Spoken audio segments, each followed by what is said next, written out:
الحمد لله رب العالمين والصلاة والسلام على رسوله الكريم أما بعد فأعوذ بالله من الشيطان الرجيم بسم الله الرحمن الرحيم رب اشرح لي صدري ويسر لي أمري واحلل عقدة من لساني يفقهوا قولي ربي زدني علما ربي يسر ولا تعسر وأفوض أمري إلى الله إن الله بصير بالعباد۔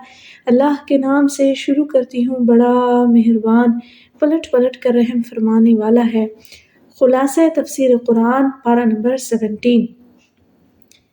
اس پارے میں 2 صورتیں ہیں، سورۃ الانبیاء اور سورۃ الحج۔ سورۃ الانبیاء میں بہت سارے انبیاء کا تذکرہ ہے، اس لیے اس سورت کا نام انبا رکھا گیا ہے۔ رسول اللہ صلی اللہ علیہ وسلم کی مکی زندگی کے درمیانی دور میں نازل ہوئی۔ اس صورت میں مشرکین مکہ کے زندگی سے متعلق تصورات کی درستگی، نبوت کے بارے میں ان کی سوچ کی اصلاح اور دعوت توحید پر ان کے اعتراضات کے جوابات دیے گئے ہیں، اور آپ صلی اللہ علیہ وسلم کی دعوت کے خلاف جو وہ سازشیں کر رہے تھے ان پر ان کو بڑی پکڑ کے ساتھ اور بڑی وضاحت کے ساتھ آگاہ کیا گیا ہے، اور ان کے برے نتائج سے بھی ان کو آگاہ کیا گیا ہے۔ سب سے پہلا جو پوائنٹ آتا ہے اس میں آتا ہے غفلت پر ان کو تنبیہ۔ سپارے کا آغاز ہوتا ہے اقترب للناس حسابهم وهم في غفلة معرضون، لوگوں کے لیے ان کے حساب بہت قریب آ گیا ہے اور وہ بڑی غفلت میں منہ موڑنے والے ہیں۔ یعنی آپ صلی اللہ علیہ وسلم جو بات حساب کی کر رہے وہ کوئی دور کا وقت نہیں ہے، وہ تمہارے سروں پہ کھڑا ہے۔ اب تمہیں غفلت، لاپرواہی میں چھوڑ کر ان تمام چیزوں کو چھوڑ دینا چاہیے اور اپنی عاقبت کے بارے میں سوچنا چاہیے، اور عاقبت سنوارنے کا صرف ایک طریقہ ہے، آپ صلی اللہ علیہ وسلم کی تعلیمات، آپ صلی اللہ علیہ وسلم کی دعوت کو قبول کیا جائے۔ پہلے اور آج بھی ہر دور میں فاسقوں کا، نافرمانوں کا زندگی کو جانچنے کا ایک ہی طریقہ رہا ہے۔ وہ سمجھتے ہیں کہ یہ زندگی ایک کھیل ہے، چند روز کا کھیل، یوں ہی ختم ہو جائے گا، اس کا کوئی رزلٹ نہیں ہوگا، کسی حساب کتاب جزا و سزا سے انہیں کوئی واسطہ نہیں پڑے گا۔ یہی تصور دراصل دعوت سے بے پرواہی کا سبب ہے۔ اسی کے لیے اللہ تعالیٰ نے یہ آیات نازل فرمائی ہیں کہ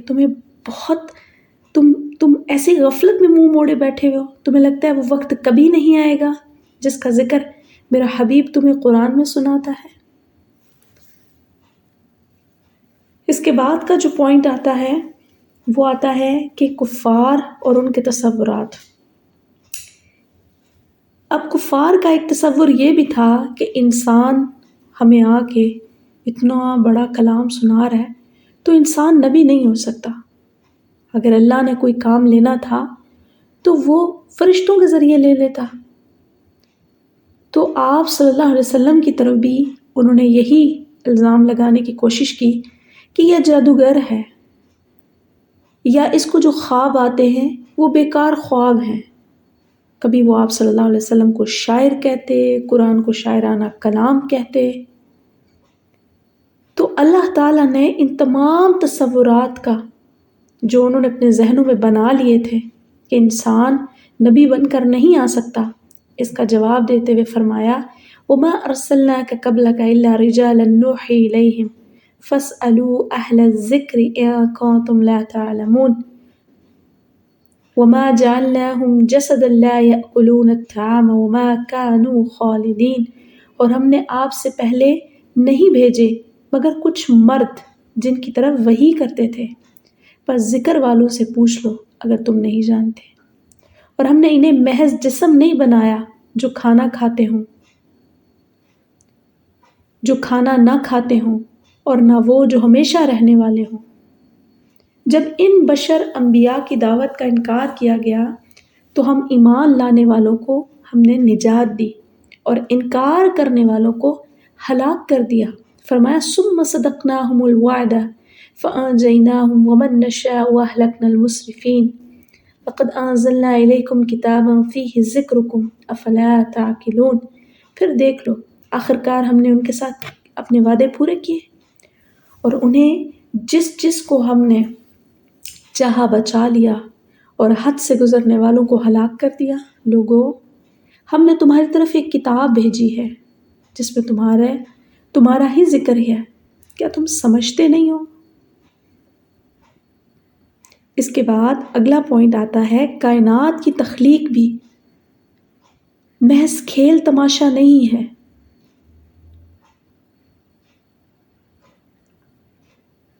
اللہ کی کائنات کا کوئی خاص مقصد یہ اللہ تعالیٰ نے کوئی محض دل لگی کے لیے نہیں بنا دی، یہ اللہ تعالیٰ نے صرف سجا بجا کے ان کے لیے رکھ دی اور بے معنی نہیں بنائی ہے۔ ہر عمل جو اس دنیا میں کیا جائے گا انسان کی باز پرس ہوگی اور اس پر جنت اور جہنم میں اس کو بھیجا جائے گا۔ یہ کوئی دیوانے کا خیال نہیں ہے کہ یہاں پر آئے ہیں اپنی مرضی سے ہی آ گئے، اپنی مرضی سے ہی ہمیں یہاں پہ سب کچھ مل گیا ہے، اپنی مرضی سے ہی ہم جائیں گے اور ہمیں کوئی پوچھ گچھ کرنے والا ہے ہی نہیں۔ اللہ تعالیٰ فرماتے ہیں کائنات کی تخلیق کوئی کھیل تماشا نہیں ہے کہ ہم حق کو تسلیم کرنے اور حق کا انکار کرنے والوں کو یوں ہی چھوڑ دیں گے۔ یہ تو حق اور باطل کی جنگ ہے۔ جو لوگ حق کا ساتھ دیتے ہیں وہ ہمیشہ غالب آئیں گے اور باطل کا ساتھ ہمیشہ تباہی سے دوچار ہوگا۔ پھر اللہ تعالیٰ نے قرآن مجید میں توحید کا ایک سادہ سا مسئلہ سمجھایا تاکہ آدمی، ہر سطح کا آدمی اس بات کو سمجھ سکے، اور یہ بڑی پیاری مثال ہے۔ اللہ کہتا ہے لو كان فيهما آلهة إلا الله لفسدتا فسبحان الله رب العرش عما يصفون لا يسأل عما يفعل وهم يسألون۔ اگر آسمان اور زمین میں ایک اللہ کے سوا دوسرے خدا بھی ہوتے تو زمین اور آسمان کا تو نظام ہی بگڑ جاتا۔ بس اللہ پاک ہے، اللہ رب العرش ان باتوں سے جو یہ لوگ بنا رہے ہیں وہ اپنے لیے کسی آگے جواب دہ نہیں ہے، وہ سب کے سب اللہ کے حضور جواب دہ ہوں گے۔ اب اس مثال کو یوں سمجھ لیجئے کہ اگر ایک گھر میں، ایک ادارے میں 2 یا اس سے زائد سربراہ ہوں تو وہ چل نہیں سکتا۔ ایک کہے گا یوں کرنا ہے، دوسرا کہے گا بارش نہیں برسنی، ایک کہے گا اس کو فیور دینی ہے، دوسرا کہے گا اس کو فیور نہیں دینی، ایک چاہتا ہے میری بات مانی جائے، دوسرا کہے گا میری مانی جائے۔ دونوں کے درمیان کشمکش ہوتی ہے، بہت جلدی اختلاف ہو جاتا ہے اور نظام کائنات تباہ ہو جاتا۔ ذرا سوچئے، صدیوں سے جو نظام کائنات چل رہا ہے یہ اس بات کی دلیل ہے کہ کائنات کا ایک خدا ہے، ایک رب ہے، ایک چلانے والا ہے۔ اس کے بعد پوائنٹ آتا ہے پہلے تمام رسولوں کو بھی یہی دعوت دی گئی کہ اللہ کے سوا کوئی معبود نہیں ہے۔ وما ارسلنا من قبلک من رسول الا نوحی الیہ انہ لا الہ الا انا فاعبدون۔ اور ہم نے آپ سے پہلے کوئی رسول نہیں بھیجا مگر وہ سب بھی یہی وحی کرتے تھے، ان کی طرف بھی یہی وحی کی گئی کہ بے شک حقیقت یہ ہے کہ میرے سوا کوئی معبود نہیں، سو صرف میری عبادت کرو۔ اس کے بعد فرشتوں کو اللہ کی بیٹیاں کہنے والوں کو جواب دیا جا رہا ہے۔ عربوں کا نظریہ تھا کہ فرشتے دراصل اللہ کی بیٹیاں، نعوذ باللہ، جو انہیں مانتے تھے، یہ اللہ کی جناب میں سفارش کریں گی۔ تو اللہ نے فرمایا کہ یہ ڈر نہیں جاتے، یہ خوف میں نہیں آ جاتے کہ وہ تو اللہ کی صرف مخلوق ہے جو اللہ کی عبادت کرتے ہیں، جو اللہ کی تسبیحات کرتے ہیں۔ اس کے بعد کائنات سے متعلق سائنسی انکشافات ہیں۔ کائنات سے متعلق تحقیق کرنے والے جو جدید سائنس ذرائع تخلیق کیے گئے ہیں، ان کے ذریعے سائنسدانوں نے کائنات کے جو راز کھولے ہیں، ان میں ایک یہ بھی ہے کہ زمین آسمان پہلے ایک گولے کی مانند تھے، پھر اس گولے میں ایک دھماکہ ہوا جس کے نتیجے میں وہ گولا پھٹا اور مختلف ٹکڑیوں میں بٹ گیا، قرآن مجید نے 1400 سال پہلے کائنات کی تخلیق کے حوالے سے یہی تصور پیش کیا تھا۔ فرمایا اولم یر الذین کفروا ان السماوات والارض کانتا رتقا ففتقناہما، اور کیا جن لوگوں نے کفر کیا یہ نہیں دیکھا کہ بے شک سارے آسمان اور زمین آپس میں ملے ہوئے تھے تو ہم نے انہیں پھاڑ کر الگ کر دیا۔ اس کے بعد اگلا پوائنٹ آتا ہے جانداروں کی تخلیق سے متعلق۔ اللہ تعالیٰ نے فرمایا وَجَعَلْنَا مِنَ الْمَاءِ كُلَّ شَيْءٍ حَيٍّ أَفَلَا يُؤْمِنُونَ، اور ہم نے پانی سے ہر زندہ چیز بنائی تو کیا یہ لوگ ایمان نہیں لاتے؟ اگلا پوائنٹ آتا ہے پہاڑوں کی حیت اور ان کے مقاصد کو بیان فرماتے ہوئے اللہ نے کہا وَجَعَلْنَا فِي الْأَرْضِ رَوَاسِيَ تَمِيدَ بِهِمْ وَجَعَلْنَا فِيهَا فِجَاجًا سُبُلًا لَعَلَّهُمْ يَهْتَدُونَ، اور ہم نے زمین میں پہاڑ بنائے کہ وہ انہیں ہلا نہ دے، اور ہم نے ان میں کشادہ راستے بنا دیے تاکہ وہ راہ پائیں۔ یعنی پہاڑ زمین کے کیل ہیں جن کے ذریعے زمین کو ہلنے سے روکا ہوا ہے۔ اسی وجہ سے ہم زمین پر اپنا گھر بناتے ہیں، چل پھر سکتے ہیں۔ اگر یہ زمین ہر وقت حرکت کر رہی ہوتی تو ہم اس پر زندگی نہ گزار سکتے۔ سائنسدان کہتے ہیں کہ پہاڑ زمین میں 13 کلومیٹر اندر تک ڈھکے ہوئے ہیں، ایسے اللہ نے کیل کی طرح ان کو ٹھوک دیا ہے۔ پھر اللہ تعالیٰ نے مزید فرمایا کہ پہاڑوں کو ٹکڑوں کی صورت میں بنایا ہے، طویل دیوار کی صورت میں نہیں بنایا۔ جہاں بڑے بڑے پہاڑی سلسلے بنے ہوئے ہیں وہاں بھی جگہ جگہ درے رکھ دیے ہیں تاکہ انسانوں کی نقل اور حرکت میں آسانی رہے۔ اس کے بعد آتا ہے اللہ تعالیٰ نے کائنات بڑی سوچ اور بڑی انسانی ضرورتوں کے تقاضوں کو سامنے رکھتے ہوئے تخلیق کی ہے۔ آسمان اور شمس و قمر کی تخلیق سے متعلق فرمایا وَجَعَلْنَا السَّمَاءَ سَقْفًا مَحْفُوظًا وَهُمْ عَنْ آيَاتِهَا مُعْرِضُونَ وَهُوَ الَّذِي خَلَقَ اللَّيْلَ وَالنَّهَارَ وَالشَّمْسَ وَالْقَمَرَ كُلٌّ فِي فَلَكٍ يَسْبَحُونَ، اور ہم نے آسمان کو محفوظ چھت بنایا اور وہ اس کی نشانیوں سے منہ پھیرنے والے ہیں، اور وہی ہے جس نے رات اور دن اور سورج اور چاند پیدا کیے، سب ایک ایک دائرے میں تیر رہے ہیں۔ ان تمام نشانیوں کے ساتھ اگلی بات بتائی جا رہی ہے کہ جو فاسق لوگ ہیں وہ دین کے معاملے میں بڑی بے پرواہی برتتے ہیں۔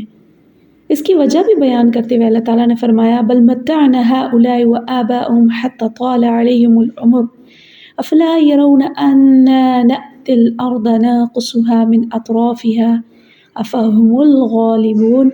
اصل بات یہ ہے کہ ان لوگوں کو اور ان کے آباء و اجداد کو ہم زندگی کا سر و سامان دیے چلے گئے یہاں تک کہ اسی انداز زندگی میں ان کی عمریں گزر گئیں۔ کیا وہ یہ نہیں دیکھتے کہ ہم زمین کو اس کے کناروں سے کم کرتے چلے آ رہے ہیں؟ اب بھی کیا وہ غالب رہیں گے؟ یعنی ہماری اس مہربانی اور پرورش سے یہ غلط فہمی میں پڑ گئے ہیں کہ یہ سب کچھ ان کا کوئی ذاتی استحقاق ہے جس کا چھیننے والا کوئی نہیں ہے۔ یعنی ان کی جو خوشحالیاں ہیں، سرداریاں ہیں، ان کے بڑے بڑے خاندان ہیں، بڑی بڑی جاگیریں ہیں، اور ان تمام جاگیروں کے ہوتے ہوئے تمام تر دنیاوی نعمتوں کا حصول حاصل کرتے ہوئے انہیں یہ خیال تک نہیں آتا کہ ان کو عطا کرنے والا اللہ ہے جو ان کی قسمتیں بنانے اور بگاڑنے کی طاقت رکھتا ہے۔ اس کے بعد کا پوائنٹ آتا ہے قرآن پاک ایک نصیحت ہے۔ وَهَذَا ذِكْرٌ مُبَارَكٌ أَنزَلْنَاهُ أَفَأَنْتُمْ لَهُ مُنْكِرُونَ، اور یہ بابرکت ذکر ہم نے تمہارے لیے نازل کیا، پھر کیا تم اس کو قبول کرنے سے انکاری ہو؟ یعنی اتنا عظیم الشان کلام نصیحت کے طور پہ نازل کیا گیا، تم اس کا انکار کر دو گے؟ پھر سابقہ انبیاء کی دعوت کا انکار کرنے والی قومیں اور ان کے انجام اللہ نے سب اس نصیحت والی کتاب میں بیان کر کے کہا تمہیں غور و فکر نہیں ہوتا، نصیحت حاصل نہیں کرتے ہو؟ ایک بات ذہن میں رکھیے، یہ قرآن اس کا کلام ہے جس نے کائنات کو ڈیزائن کیا ہے، جس نے ہمارے ذہنوں کو بنایا ہے، جس نے ہماری زندگی کی پوری اول سے لے کر آخر تک کو، اٹھنا بیٹھنا پیدائش، ہر معاملے کو طے کیا ہے۔ کیوں کر وہ اس نصیحت کو لوگوں کے سامنے رکھ رہا ہے؟ اس لیے تاکہ اس قرآن کو دیکھتے ہوئے تم اپنی باقی زندگی کو بہترین سا سنوار لو، اور اس میں تمہیں فریڈم مل رہا ہے کہ کون ہے عقل مند جو میری اس کتاب کو دیکھے اور اپنی باقی زندگی کو خوشحال بنائے، اور اس کے بعد کے لیے بھی اپنے آپ کو ہمیشہ زندہ رکھنے کے لیے، اس کے بعد کی جو ابدی زندگی ہے اس میں اپنے آپ کو کامیاب ترین لوگوں میں شامل کرنے کے لیے اس قرآن کو نصیحت کے طور پہ قبول کر لیں۔ اس کے بعد کا جو ذکر آتا ہے وہ ابراہیم علیہ السلام کا بہت مشہور واقعہ جو قرآن ذکر فرما رہا ہے، اور اسی قرآن کی وجہ سے ہی ہمیں یہ مکمل واقعہ معلوم ہوتا ہے۔ عرب ابراہیم کی اولاد سے ہیں اور وہ ان پہ فخر بھی کرتے تھے۔ تو اس صورت میں ابراہیم علیہ السلام اور ان کی دعوت جواب میں قوم کے رویے کا تذکرہ بڑی تفصیل سے ہے، تاکہ معلوم ہو کہ ابراہیم کی دعوت اور پیغام وہی ہے جو آپ صلی اللہ علیہ وسلم کا ہے، اور ان سے رویہ قوم جو روا رکھے ہوئے ہے وہ ابراہیم کے ورثاء کا رویہ نہیں ہے کہ یہ سب لوگ جو اپنے آپ کو ابراہیم علیہ السلام کی اولاد کہلانے میں بڑا فخر محسوس ہوتا تھا، ان کو فرمایا یہ تمہارا طریقہ نہیں ہے، یہ ابراہیم کی اولاد جیسے رویے نہیں ہے تمہارے، یہ تو نمرود کے پیروکار لگتے ہو تم۔ کیسے؟ وَلَقَدْ آتَيْنَا إِبْرَاهِيمَ رُشْدَهُ مِن قَبْلُ وَكُنَّا بِهِ عَالِمِينَ، اور بلا شبہ ہم نے اس سے پہلے ابراہیم کو اس کی سمجھ بوجھ عطا کی اور ہم اسے جاننے والے ہیں۔ نبوت ملنے کے بعد سب سے پہلے ابراہیم علیہ السلام نے اپنے گھر والوں کو دعوت دی، ان کی قوم، ان کے باپ، سب جو اپنی مورتیاں بنا کے ان کی عبادت کرتے تھے، انہی کو اپنا معبود ٹھہراتے تھے۔ ابراہیم علیہ السلام نے کہا تمہارے باپ دادا کھلی گمراہی میں تھے، تم ان مورتوں کو کیوں خدا بناتے ہو؟ تو وہ کہنے لگے تو ہمارے پاس حق لایا ہے یا ہم سے مذاق کر رہا ہے؟ تو ابراہیم علیہ السلام نے کہا تمہارا رب آسمانوں اور زمینوں کا رب ہے جس نے تمہیں پیدا کیا، یہ مورتیاں اللہ کے مقابلے میں کسی کام کی نہیں ہیں۔ جب قوم نہ مانی تو انہیں چیلنج کرتے ہوئے ابراہیم علیہ السلام نے کہا کہ پھر اللہ کوئی واقعی ایسی تدبیر کرے گا انشاءاللہ جس سے تمہیں معلوم ہو جائے کہ اصل حق ہے کیا۔ پھر ایک دن جب ان لوگوں کا کوئی میلہ تھا، سارے لوگ میلے پہ چلے گئے، ابراہیم نے موقع پا کر ایک بھاری کلہاڑا لیا اور بت خانے میں گھس گئے۔ ایک طرف سے شروع ہو کے سائڈوں پہ چھوٹے چھوٹے بت رکھے ہوئے تھے اور درمیان میں بڑا بت تھا، سائڈوں والے سارے توڑ دیے، درمیان والا جو بڑا بت تھا کلہاڑی اس کی گردن پہ لٹکا دی۔ جب یہ جواب اور یہ ذہن میں رکھا کہ لوگ اس کو دیکھیں گے، جب یہ جواب نہیں دے گا تو لوگ سوچیں گے کہ وہ جو اپنے مرنے پر مارنے پر اپنے ارد گرد والوں مورتیوں کی حفاظت نہیں کر سکتا، وہ کیسے کریں گے؟ وہ ان کا خیال کیسے کر سکتا ہے؟ وہ خدا تو جھوٹا ہے، تو ان کے ہاتھ کا بنا ہوا ہے۔ شام کو جب یہ لوگ واپس آئے، بت خانے کا منظر دیکھا تو پریشان، ایک دوسرے سے پوچھنے لگے یہ کام کس کا ہے؟ تو لوگوں نے کہا یہ ابراہیم کا ہی ہوگا۔ ابراہیم کو پکڑ کے لے آئے، پوچھا، ابراہیم علیہ السلام نے کہا اسے پوچھو نا یہ جو تمہارے معبودوں کے درمیان میں کھڑا ہوا ہے۔ تو لوگ بڑے شرمندہ سے سوچ میں پڑ گئے، ابراہیم کو کیا جواب دیتے، وہ لاجواب ہو گئے۔ تب ابراہیم علیہ السلام نے فرمایا تم اللہ کے سوا اس چیز کی عبادت کرتے ہو جو تمہیں کچھ نفع نہیں دے سکتی، نہ تمہیں نقصان پہنچاتی ہے، تم پر اور ان چیزوں پر جن کی تم اللہ کے سوا عبادت کرتے ہو، تو کیا تم سمجھتے نہیں ہو؟ اتنی واضح دلیل کے بعد سوچنے اور مان لینے کے بجائے باپ دادا کے دین کی حمایت غالب آ گئی۔ کہنے لگے نہیں نہیں نہیں، ابراہیم کی بات کیسے مان جائیں؟ ابراہیم کی بات مان گے تو ہم اپنے پیچھے تک باپ دادا کی رسومات، ان کا دین، وہ تو ختم ہو جائے گا ہمارا۔ سب نے پلاننگ کے ساتھ ابراہیم علیہ السلام کو جلانے کا پروگرام بنایا کہ ابراہیم کو جلا ڈالو اور اس کو عبرت کا نشان بنا دو۔ ابراہیم علیہ السلام کو قید کیا گیا، آگ میں ڈالنے کے لیے ایک وقت مقرر کیا۔ سب لوگ جھوٹے مذاہب کے جنون میں ایک دوسرے سے بڑھ بڑھ کر آگ جلا رہے تھے، اپنے اپنے خداؤں کو راضی کرنے کے لیے ایک دوسرے کو دیکھا دیکھی ایندھن جمع کر رہے تھے۔ مقررہ دن آیا تو تماشائی دیکھنے کے لیے اور تماشا دیکھنے والے جنب غفیر کی طرح تھے۔ آگ جلا دی گئی اور اتنی آگ تھی کہ منزلوں بھاری تھی۔ ابراہیم علیہ السلام کو آگ میں پھینکا گیا تو لوگ جو یہ دیکھنا چاہتے تھے اور لوگوں کو بتانا چاہتے تھے کہ ہمارے باپ دادا کے دین سے پھر جانے والے کا کیا انجام ہے، حیران رہ گئے، حیرت میں ڈوب گئے۔ ابراہیم اتنی بڑی آگ میں جلنے کے بجائے ایسے گھوم رہے تھے جیسے کوئی باغ میں سیر کرتا ہے۔ اللہ تعالیٰ نے ان کی یہ کیفیت بتائی، قُلْ يَا نَارُ كُونِي بَرْدًا وَسَلَامًا عَلَىٰ إِبْرَاهِيمَ وَأَرَادُوا بِهِ كَيْدًا فَجَعَلْنَاهُمُ الْأَخْسَرِينَ۔ فرمایا اے آگ تو ابراہیم پر ٹھنڈی ہو جا، سلامتی والی بن جا۔ اور انہوں نے اس کے ساتھ ایک چال کا ارادہ کیا تو ہم نے بھی ان کو انتہائی خسارہ والے بنا دیا۔ اس کے بعد ابراہیم علیہ السلام نے اس واقعے کے بعد اپنے آبائی علاقے عراق سے ہجرت اختیار کی اور فلسطین تشریف لے گئے۔ اس کے بعد کا پوائنٹ آتا ہے انبیاء کو بھی انسانی عوارض پیش آتے ہیں۔ سورت کے آغاز میں بتایا گیا کہ اس سورت میں انبیاء علیہ السلام کے مختلف قصے بیان ہوئے ہیں، اسی لیے سورت کا نام انبیاء ہے۔ یہاں پر چند ایک انبیاء علیہ السلام، ان کی آزمائشیں اور ان کی دعاؤں کا ذکر کیا گیا ہے۔ سب سے پہلے لوط علیہ السلام کی قوم کی طرف بیان ہوا ہے کہ لوط علیہ السلام کو ایسی قوم کی طرف رہنما بنا کر بھیجا گیا جو اخلاقی اعتبار سے بہت گرے ہوئے لوگ تھے۔ تمام تر کوششوں کے باوجود اپنی بد عادات سے باز نہ آئے تو اللہ تعالیٰ نے لوط علیہ السلام کو ان سے نجات عطا فرمائی۔ فرمایا وَأَدْخَلْنَاهُ فِي رَحْمَتِنَا إِنَّهُ مِنَ الصَّالِحِينَ، ہم نے اپنی رحمت میں لوط کو لے لیا، یقیناً وہ نیک لوگوں میں سے تھا۔ پھر نوح علیہ السلام 950 سال تک دعوت دیتے رہے، قوم نے نہ مانا، شدید پریشان ہوئے، بالآخر اللہ سے دعا مانگی۔ پھر اللہ تعالیٰ نے ارشاد فرمایا کہ اور نوح کو بھی جب اس نے اپنے رب کو پکارا تو اس کی دعا قبول کی گئی، پھر اس کے گھر والوں کو بھی بہت بڑی گھبراہٹ سے بچا لیا، اور ہم نے ان لوگوں کے خلاف اس کی مدد کی جنہوں نے ہماری آیات کو جھٹلایا، اللہ نے سب کے سب کو غرق کر دیا۔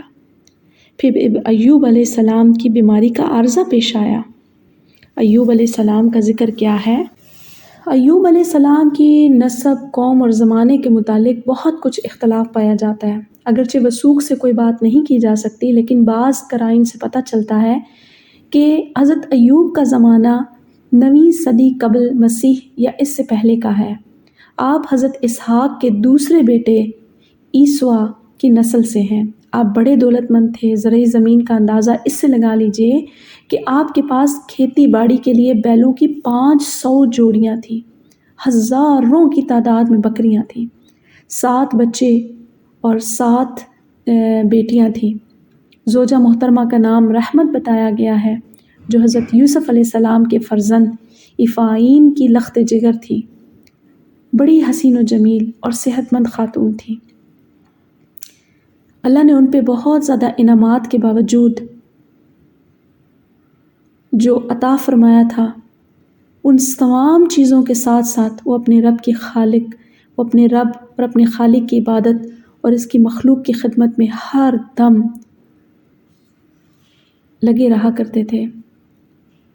مشیت الہی نے جب حضرت ایوب کو آزمانا چاہا تو کھیت جل کے راکھ ہو گئے، مال مویشی میں ایسی وبا پھوٹی کہ ایک بھی زندہ نہ رہا۔ آپ کے سارے بیٹے اور بیٹیاں اپنے بڑے بھائی کے ہاں دعوت پر گئے، مکان گرا، سب کے سب فوت ہو گئے۔ حضرت ایوب کے جسم پہ آبلے نمودار ہوئے، خارش کی وجہ سے انہیں کھجلانا اور کھجلا کے انہوں نے ایسی شکل اختیار کر لی کہ اس سے پیپ بہنے لگی۔ آہستہ آہستہ جتنے آپ کے ارد گرد لوگ تھے، دوست تھے، ان سب نے آنکھیں پھیر لی۔ شہر والوں نے بستی سے نکال دیا کہ اس سے باقی لوگوں میں بیماری پھیلنے کا خطرہ ہے۔ یہ آزمائش اتنی زیادہ ہو گئی کہ اس کو دیکھ کر شکوہ حضرت ایوب نے ان تمام چیزوں کے باوجود کبھی شکوہ نہ کیا، نہ کوئی شکایت زبان پر لائے۔ آزمائش بڑھتی چلی گئی اور ایوب کا اپنے رب کی حمد و ثنا میں اسی طرح مصروف رہے۔ بعض نے کہا ہے 7 سال، اور بعض نے اس سے بھی زیادہ سال لکھے ہیں کہ ایوب کا یہ آزمائش کتنے سالوں پر محیط تھی، جبکہ ایوب علیہ السلام کی زبان صرف اپنے رب کی حمد و ثنا کرتی، التجا زبان پر یہی رہی، ربی انی مسنی الضر انت ارحم الراحمین، الہی مجھے مصیبتوں اور بیماریوں نے چاروں طرف سے گھیر لیا ہے، اے اللہ ان تمام تکلیفوں بیماریوں کو دور فرما، مجھے ان مصیبتوں سے رہائی بخش۔ اتنا ہی عرض کیا انت ارحم الراحمین، تو بڑا رحم کرنے والا، گویا یہ سب کچھ ہی کہہ دیا۔ اس کے بعد حضرت یونس علیہ السلام کا ذکر آتا ہے۔ حضرت یونس علیہ السلام بھی اپنی قوم کے رویے سے نہایت کبیدہ خاطر ہوئے اور انہیں چھوڑ کر چل دیے۔ سمندر میں سفر کر رہے تھے کہ مچھلی نے انہیں نگل لیا۔ اللہ تعالیٰ نے مچھلی کو کہا کہ یہ تمہاری خوراک نہیں ہے، بلکہ ہم نے تیرے شکم میں اس کو قید خانے میں ڈالا ہے، اسے کوئی خراش نہ پہنچے۔ جب آپ کو مچھلی نے نگلا تو اس وقت حضرت یونس علیہ السلام نے اپنے مولا کریم کو ان پیارے الفاظوں سے پکارا، یعنی اپنی غلطی کا اعتراف کیا اور اس کی وحدانیت کا اقرار کیا۔ اللہ تعالیٰ نے اپنے بندے کی التجا قبول فرمائی اور مچھلی نے سمندر کے کنارے پہ آ کے آپ کو اگل دیا، اور یہ دعائیہ کلمات بارگاہ الہی میں اتنے مقبول ہوئے، فرمایا کہ ہم اہل ایمان کو غم کے اندھیروں سے یوں ہی نجات دیا کرتے ہیں۔ امام احمد ترمذی اور دیگر محدثین سے منقول ہے کہ نبی کریم صلی اللہ علیہ وسلم نے فرمایا، یعنی حضرت یونس کی وہ دعا جو مچھلی کے شکم میں انہوں نے کی تھی، جو مسلمان جس مشکل میں ہو ان الفاظ سے دعا کرے گا تو اللہ تعالیٰ اس کی دعا قبول فرمائے گا۔ اسی طرح حاکم نے ایک اور ارشاد نبوی صلی اللہ علیہ وسلم اس طرح نقل کیا ہے کہ آپ صلی اللہ علیہ وسلم نے اپنے صحابہ سے پوچھا، کیا میں تمہیں ایک ایسی چیز نہ بتاؤں کہ جب تمہیں کوئی غم اور مصیبت لاحق ہو تو تم اس سے بارگاہ الہی میں التجا کیا کرو تو اللہ تعالیٰ تمہاری مشکل آسان فرما دے گا۔ صحابہ نے عرض کی، ہے اللہ کے رسول صلی اللہ علیہ وسلم ضرور ارشاد فرمائیے۔ تو آپ صلی اللہ علیہ وسلم نے یہی دعا ارشاد فرمائی، لا الہ الا انت سبحانک انی کنت من الظالمین۔ اور اس کے بعد اللہ تعالیٰ فرماتے ہیں، فاستجبنا له ونجیناہ من الغم وکذالک ننجی المؤمنین، اور ہم نے اس کی دعا قبول کی اور اسے غم سے نجات دی، اور اسی طرح ہم ایمان والوں کو نجات دیتے ہیں۔ اس دعا کو آیت کریمہ کہتے ہیں۔ آپ صلی اللہ علیہ وسلم کا ایک اور قول بھی ہے کہ جس مسلمان نے بھی ان الفاظ کے ساتھ کسی معاملے میں بھی دعا مانگی تو اللہ تعالیٰ اسے ضرور قبول فرماتا ہے۔ جب بھی کبھی بھی کوئی معاملہ مشکل کا پیش آ جائے تو کوئی بھی مخصوص عدد کیے بغیر انسان اس کو پڑھے، صبح و شام اس کا ورد کرے، مفروض ہو تب پڑھے، کثرت سے لوگ زیادہ بیٹھے ہوں تب پڑھے، ملا کے گھر والے سارے پڑھیں۔ اور یہ جو عرف عام میں ہے کہ یہ گرم ہوتا ہے ذکر، یہ ایسا ہوتا ہے، اس کی تاثیر ایسی ہے، اللہ تعالیٰ نے اس کو اپنے قرآن میں ذکر کیا ہے، آپ صلی اللہ علیہ وسلم نے اس کی اجازت دی ہے، تو یہ قطعاً نہیں ہو سکتا کہ اس کے پڑھنے سے اس کی تاثیر میں پڑھنے والے کو کوئی نقصان پہنچے، بلکہ اس کے پڑھنے سے تو نقصان دور ہوا کرتے ہیں، مشکلیں دور ہوا کرتی ہیں۔ تبھی تو اللہ نے کہا فاستجبنا لہ ونجیناہ، ہم نے اسے قبول کر لیا، ہم نے اسے غم سے نجات دی، اسی طرح ہم ایمان والوں کو نجات دیا کرتے ہیں۔ اس کے بعد جو ذکر آتا ہے سیدنا داؤد علیہ السلام اور سیدنا سلیمان علیہ السلام کا آتا ہے۔ انبیاء کی پریشانی اور مصائب کے واقعات کے درمیان میں اللہ تعالیٰ نے داؤد علیہ السلام اور سلیمان علیہ السلام پر کی جانے والی اپنی نعمتوں کا تذکرہ کیا ہے۔ فرمایا وہ فیصلہ سلیمان کو اللہ نے سمجھایا، ہر حکم کو اور ہر حکمت کو حضرت سلیمان کو عطا کیا، اور ہم نے داؤد کے ساتھ پہاڑوں کو مسخر کر دیا۔ داؤد علیہ السلام کے ساتھ پہاڑ تسبیح کیا کرتے تھے، چرند پرند بھی تسبیح کیا کرتے تھے، اور داؤد علیہ السلام کے پاس یہ اللہ نے صلاحیت رکھ دی کہ وہ لوہے سے لباس بنایا کرتے تھے تاکہ وہ تمہارے لیے لڑائی میں بچاؤ ہو اور تم شکر کرنے والے بن جاؤ۔ اور سلیمان علیہ السلام کے لیے تو ہوا کو مسخر کر دیا جو تیز چلنے والی تھی۔ یعنی پہلا انعام حضرت سلیمان علیہ السلام کا یہ گنوایا گیا ہے کہ ہوا کو آپ کے تابع اور فرمانبردار کر دیا گیا۔ آپ کے تخت کو ہوا اپنے کندھوں پر اٹھاتی، جدھر آپ اپنی مرضی سے چاہتے ادھر لے اٹھتی۔ ہوا کی تیزی کا، رفتار کا یہ عالم بیان کیا گیا ہے۔ صبح سے لے کر چاش تک کے وقت تک 1 ماہ کی مسافت طے کر لیتی۔ آپ کے وزراء اور امراء بھی آپ کے ہمراہ ہوتے۔ اپنے شاہی فرائض انجام دینے کے بعد اگر آپ چاہتے تو ہوا آپ کو لے کر عصر کے قریب آپ کے پایہ تخت میں واپس پہنچا دیتی۔ اس کے بعد حضرت اسماعیل، ادریس اور ذوالکفل کا ذکر کیا گیا۔ فرمایا اللہ تعالیٰ نے کہ یہ تمام انبیاء کا گروہ صابرین کا گروہ میں سے ہے، اور ہم نے ان کو داخل کیا اپنی خاص رحمت میں سے، یقیناً وہ نیک بندوں میں سے ہیں۔ اس کے ساتھ ہی یوم آخرت کے وقوع ہونے کا منظر پیش کیا جا رہا ہے۔ سورت کے آغاز سے بات ہوئی تھی کہ لوگوں کو حساب کے دن قریب آ گیا ہے اور لوگ بڑی غفلت میں پڑے ہوئے ہیں، یعنی حساب کا دن ان کے سروں پہ کھڑا ہے، مگر یہ لوگ غیر سنجیدہ رویے کی وجہ سے مسلسل لاپرواہی کا مظاہرہ کر رہے ہیں۔ سورت کے آخر میں یوم حساب کے قائم ہونے کا منظر بیان کیا جا رہا ہے۔ فرمایا قیامت کے قریب جب یاجوج ماجوج کھول دیے جائیں گے اور وہ ہر اونچی جگہ سے دوڑتے ہوئے آئیں گے، اور تمہارے رب کا وعدہ بالکل سچ ہے، اچانک سے ہو جائے گا۔ لوگوں کی آنکھیں کھلی کی کھلی رہ جائیں گی جنہوں نے کفر کیا، کہیں گے ہائے بربادی، ہم تو اس سے پہلے غفلت میں تھے، ہمیں تو یقین ہی نہیں تھا یہ دن ہو جائے گا۔ تو اللہ کہے گا تم لاؤ نا میرے شریک، جس کو تم اللہ کے سوا پوچھتے تھے، اب تو تم جہنم کا ایندھن ہو اور جہنم میں داخل ہو کر رہو گے اور اس میں رہنے والے ہو، اور اس میں رہنے والوں کی آوازیں گدھوں جیسی ہوں گی، اور وہ اس میں سوائے اپنی چیخم پکار کے اور کچھ نہ سن سکیں گے۔ بے شک وہ لوگ جن کے لیے ہماری طرف سے پہلے بھلائی طے ہو چکی ہے، وہ ان جہنمیوں سے بہت دور ہوں گے، وہ نہ ہی ان کی کوئی آہٹ سنیں گے، اور وہ جس کے لیے وہ ان کے دل میں جو چاہیں گے وہ ان کو پیش کیا جائے گا۔ وہ ہمیشہ رہنے والے ہیں، اور جنت میں انہیں کسی قسم کی کوئی گھبراہٹ نہیں ہوگی، اور انہیں آگے پیچھے سے لینے کے لیے فرشتے آئیں گے۔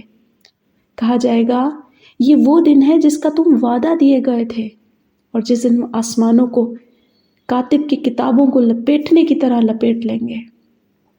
سارے آسمان اللہ تعالیٰ لپیٹ کے ہاتھ میں پکڑ لیں گے۔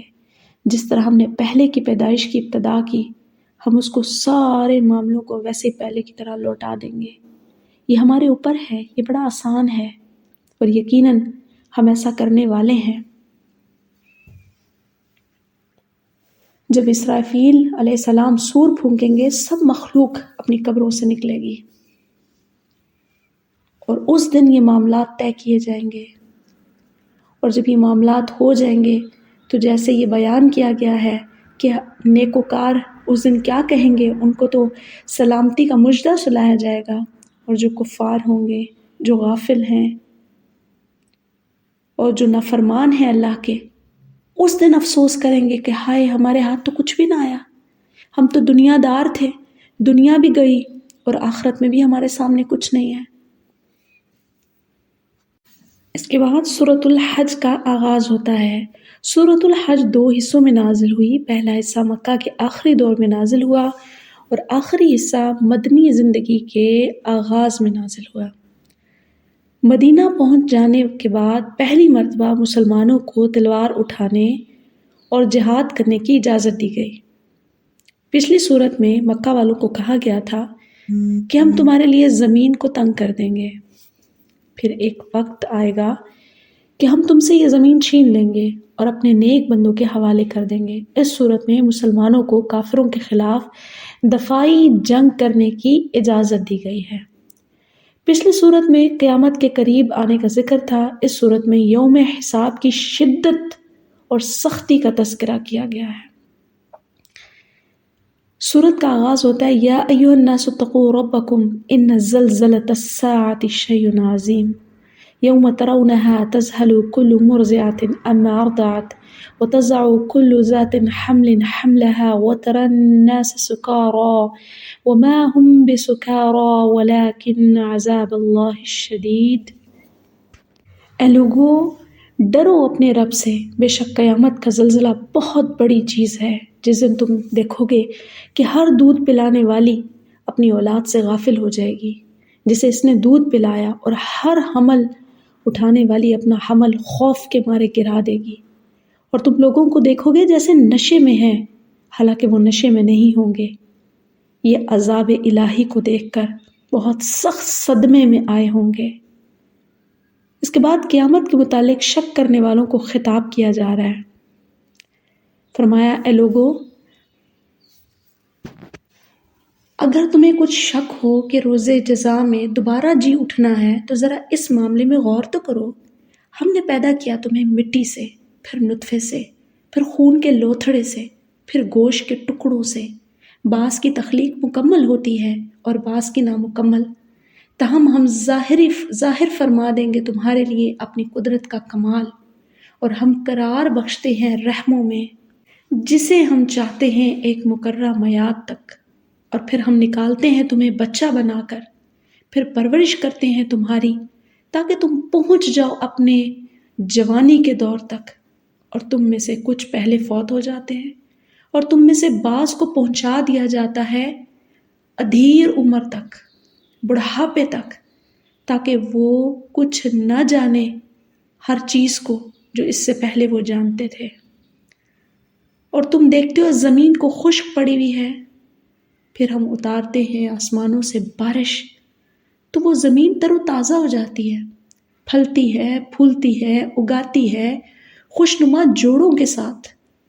یہ رنگینیاں اس چیز کی دلیل ہیں کہ اللہ ہی برحق ہے، وہی زندہ کرتا ہے مردوں کو، اور بلا شبہ وہی ہر چیز پر قادر ہے۔ اسی طرح یقیناً قیامت آنے والی ہے، اس میں کوئی شک نہیں ہے۔ اللہ تعالیٰ زندہ کر کے اٹھائے گا مردوں کو جو قبروں میں ہیں۔ اس کے بعد کا ذکر آتا ہے کہ ساری کائنات اللہ کے سامنے سجدہ ریز ہے۔ کائنات کا ایک ایک ذرہ اور کائنات کی ایک ایک مخلوق اللہ تعالیٰ کو سجدہ کرتی ہے، مگر حیرت ہے کہ انسان عقل و شعور رکھنے کے باوجود صرف اس لیے سجدہ کرنے سے انکاری ہے کہ اللہ تعالیٰ نے اسے عمل کی آزادی دے رکھی ہے۔ کلی آزادی اسے بھی حاصل نہیں ہے، وہ بھی دوسری بے اختیار مخلوقات کی طرح وہ بھی قانون فطرت کی گرفت سے آزاد نہیں ہے، اور سب کے ساتھ مجبوراً سجدہ کرنے والوں میں شامل ہے۔ اب اگر یہ آزادی کے باوجود اپنی خوشی سے اپنے مالک کو سجدہ کرتا ہے تو جنت کا مستحق ہوگا، ورنہ اپنا دائرہ اختیار میں بغاوت کی روش اختیار کرنے سے عذاب کا مستحق ہوگا۔ اس کے بعد کا پوائنٹ آتا ہے کہ مسجد حرام کی اہمیت اور اس میں بے دینی پھیلانے والوں کا انجام۔ جب مسلمان ہجرت کر کے مدینہ تشریف لے گئے تو اہل مکہ نے مدینہ والوں کے لیے حج اور عمرہ ادا کرنے پر پابندی لگا دی، بلکہ ایک مرتبہ مدینہ کے کچھ لوگ عمرہ کرنے کی غرض سے مکہ حاضر ہوئے تو قریش نے انہیں مارا اور بے عزت کیا۔ اس پر اللہ تعالیٰ نے انہیں تنبیہ کرتے ہوئے فرمایا ان الذین کفروا وصدون ويصدون عن سبيل الله والمسجد الحرام الذي جعلناه للناس سواء العاكف فيه والباد ومن يرد فيه بالحاد بظلم نذقه من عذاب علیم۔ بے شک وہ لوگ جنہوں نے کفر کیا اور وہ اللہ کے راستے سے اور اس حرمت والی مسجد سے روکتے ہیں جسے ہم نے سب لوگوں کے لیے اس طرح بنایا کہ اس میں رہنے والے اور باہر سے آنے والے برابر ہیں، اور جو بھی اس میں کسی قسم کے ظلم کے ساتھ کسی کجروی کا ارادہ کریں گے تو ہم یقیناً اس کو دردناک عذاب سے مزہ چکھائیں گے۔ اس کے بعد کا پوائنٹ آتا ہے کہ ابراہیم علیہ السلام بطور بیت اللہ کے معمار اور حج بیت اللہ کے بانی ہیں۔ مشرکین مکہ کو دو چیزوں کا بڑا فخر تھا، ایک یہ کہ وہ ابراہیم کی اولاد ہیں، دوسرا کہ وہ بیت اللہ اور حاجیوں کی خدمت گزار ہیں۔ تو اللہ تعالیٰ نے فرمایا کہ ابراہیم علیہ السلام کو بیت اللہ کی تعمیر کرنے اور حج کا اعلان کرنے کا حکم دیا تھا، یہ اللہ نے دیا تھا۔ اس میں بطور خاص یہ حکم تھا کہ یہ سارے کام خالص اللہ کے لیے ہونے چاہیے، اس میں شرک کی کوئی شبیہ نہیں ہونی چاہیے۔ اور پھر فرمایا ہے کہ ابراہیم کو دیکھو، انہوں نے بیت اللہ کی جگہ متعین کی اور گھر طواف کرنے والوں کے لیے، قیام کرنے والوں کے لیے، رکوع اور سجود کرنے والوں کے لیے اللہ کے حکم سے اس کو پاک کیا اور لوگوں کو حج کا اعلان کیا، چاہے وہ پیدل آئیں، سواری پر آئیں، دور دراز علاقوں سے بھی آئیں۔ اس کے بعد کا حکم آتا ہے قربانی کا حکم اور اس کے آداب۔ دنیا کے تمام مذاہب میں قربانی کرنے کا تصور موجود ہے تاکہ آدمی اپنے مال اور جانور سے وہ محبت کرتا ہے انہیں اپنے رب کے حضور پیش کرے اور اس کی خوشنودی حاصل کرے۔ اسلامی عبادات میں قربانی کو بڑی اہمیت حاصل ہے۔ اللہ تعالیٰ نے فرمایا ہے ہم نے ہر امت کے لیے قربانی مقرر کی ہے تاکہ وہ ان پالتو چوپاؤں پر اللہ کا نام اور ذکر کریں جو اس نے انہیں دیے ہیں۔ تمہارا معبود ایک ہے، تم ایک اللہ کے فرما بردار ہو جاؤ اور عاجزی کرنے والوں کو خوشخبری سنا دیجیے۔ مزید فرمایا ہے کہ قربانی کے جانور بڑے جانور اور ہم نے انہیں تمہارے لیے اللہ کی نشانیوں سے بنایا ہے، تمہارے لیے ان میں بہت بڑی خیر ہے، ان پر اللہ کا نام لو اس حال میں کہ وہ کھڑے ہوں، اور جب ان کے پہلوؤں پر گریں تو ان سے کچھ کھاؤ اور قناعت کرنے والوں کو کھلاؤ اور مانگنے والوں کو بھی دو۔ اور اسی طرح ہم نے تمہارے لیے ان جانوروں کو مسخر کر دیا ہے تاکہ تم اللہ کا شکر ادا کرو۔ اللہ کو نہ گوشت پہنچتا ہے اور نہ خون، لیکن اللہ کو تمہاری طرف سے جو پہنچایا جاتا ہے وہ تقویٰ ہے۔ اسی طرح اللہ نے ان جانوروں کو تمہارے لیے مسخر کر دیا ہے تاکہ تم ان پر اللہ کی بڑائی بیان کرو، اور اس نے تمہیں ہدایت دی ہے۔ اور اللہ ایسے شخص کو پسند نہیں کرتا جو بے حد خیانت کرنے والا اور ناشکرا ہو۔ حضرت ابراہیم علیہ السلام جب کعبے کی تعمیر سے فارغ ہوئے تو حکم ملا ہے ابراہیم اب اعلان کرو کہ اللہ کا گھر تیار ہو گیا ہے، خدا کے بندے آؤ اور حج کرو، آؤ اور فریضہ حج ادا کرو۔ انہوں نے عرض کی الہی میری آواز کہاں تک پہنچے گی؟ فرمایا تم اعلان کرو، اس آواز کا پہنچانا میرا کام ہے۔ چنانچہ حضرت ابراہیم جبل ابی قبیس پر تشریف لے گئے اور حج کا اعلان فرمایا۔ جو لوگ ابھی پیدا نہیں ہوئے تھے انہوں نے بھی اس اعلان کو سن کر لبیک اللہم لبیک کہا، دعوت ابراہیمی پر لبیک کہا۔ جتنی بار جس نے لبیک کہا اس کو اتنی دفعہ سعادت حج نصیب ہوگی۔ حج کرنے کی حکمت بیان فرما دی ہے کہ یہاں آئیں گے تو دینی اور روحانی برکتوں کے ساتھ ساتھ دنیاوی نعمتوں سے بھی مالا مال کر کے واپس بھیجے جائیں گے۔ دینی برکت تو یہ ہے کہ حضور صلی اللہ علیہ وسلم نے فرمایا جس نے اللہ کی رضا کے لیے حج کیا اور اسی اثناء میں فحش کلامی برائی سے بچا رہا تو جب وہ واپس لوٹے گا تو گناہوں سے ایسے پاک ہوگا جس طرح اس دن پاک تھا جس دن وہ دنیا میں پیدا ہوا تھا۔ اور دنیاوی فائدہ تو یہ ہے کہ لوگ کاروبار کرتے ہیں، خوب نفع حاصل کرتے ہیں، دور دراز ملکوں سے آنے والے لوگ اپنی ضروریات کی چیزیں خرید کر لے کر جاتے ہیں۔ حضرت سعید بن جبیر فرماتے ہیں کہ تجارت دنیا آخرت کا ہر وہ کام جو اللہ تعالیٰ کی رضا کا باعث ہو وہ یہاں پر ہے۔ اسلام کی ایک عالمی کانفرنس بھی ہے، یہ حج صرف حج نہیں ہے، یہ ایک اسلامی کانفرنس بھی ہوتا ہے۔ ذکر و عبادت، حج و قربانی کے علاوہ دنیا کے تمام مسائل پر غور و فکر کرنے کا ایک موقع بھی ہوتا ہے۔ خلفائے راشدین کے زمانے میں ایام حج میں مملکت اسلامیہ کے تمام صوبوں کے گورنر اور دیگر اعلیٰ حکام مکہ میں جمع ہوتے بلکہ حضرت فاروق اعظم خاص اہتمام سے انہیں بلواتے تھے اور ہر ملک کے حالات سنتے اور مقامی مشکلات کو دور کرنے کے لیے مشورے کرتے تھے کہ اگر کسی علاقے کے لوگوں کو اپنے افسران اعلیٰ سے کوئی شکایت ہوتی تو وہ اس کا برملا ان کے سامنے اظہار کرتے اور حضرت فاروق اور دیگر خلفاء ان کا مؤثر معاملہ فرماتے۔ لیکن افسوس کے بعد مسلمانوں نے حج کی اس عالمی اہمیت کو آہستہ آہستہ آہستہ آہستہ فراموش کرنا شروع کر دیا۔ اس کے بعد آتا ہے ذی الحجہ کا آخری عشرہ۔ یہ گنتی کے دن جو یہاں بیان ہوئے ہیں اس سے ذی الحجہ کا آخری عشرہ ہی مراد ہے، اور ایام نحر سے مراد جو آتا ہے وہ یہاں پر آتا ہے جو حضرت امام ابو حنیفہ کا قول اور صاحبین کا ہے، جانے ہوئے دن ایام نحر مراد ہے، اور باقی دن جو یہاں پہ بیان ہوئے ہیں ان خاص دنوں سے مراد روز عید کے روز مراد ہیں۔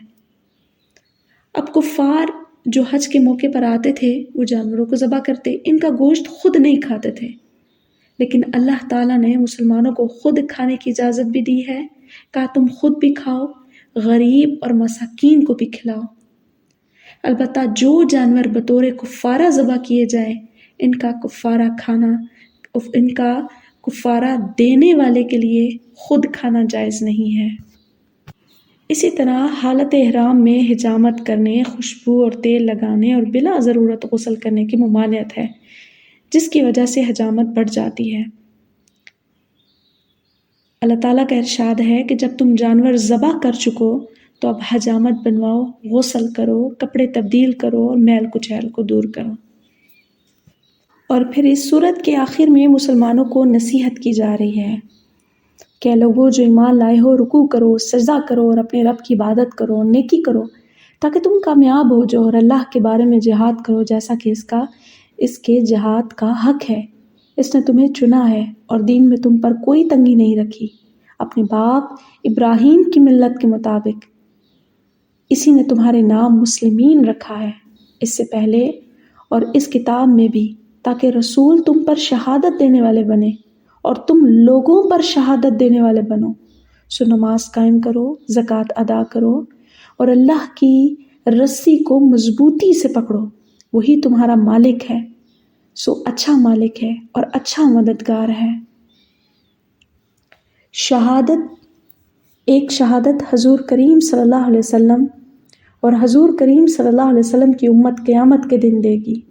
اسی شہادت سے انبیاء سابقین اس الزام سے بری کیے جائیں گے جو ان کی امتیں ان پر لگایا کرتی تھیں کہ الہی ان تیرے نبیوں نے ہمیں تیرا کوئی پیغام نہیں پہنچایا۔